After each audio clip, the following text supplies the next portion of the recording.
امام شافعی رحمه الله هغه نه یو سړي تپوس وکړ د الله په وجود د الله په وحدانیت باندې کم دلیل ستا؟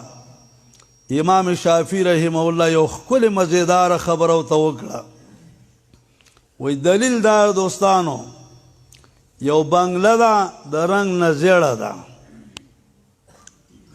دې بنگلې ته سره سوری شته دی نه دروازه شته، نه کړکۍ شته، نه روشندان شته، هېڅ نشته دی.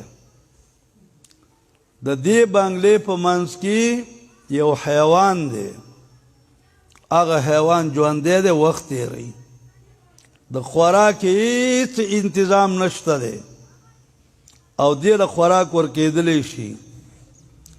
دغه بنگله او دغه حیوان دا دلیل دی د الله په وحدانیت باندې چې الله شته دی او الله یو دی. بیا یې تپوس دې وکړه چې امام صاحب دا بنگله څنګه بنگله ده؟ وایي د چرګې هګۍ ده. د چرګې هګۍ سوریب کې سره شته دی نه، د ساه د اخیستوب کې هېڅ نشته، لیکن دغه کې د چرګ بچی پروت دی. څه موده چې تېره شي بنگله ماته شي، بچی ترې راوځي. دا دلیل دی د الله په وحدانیت باندې.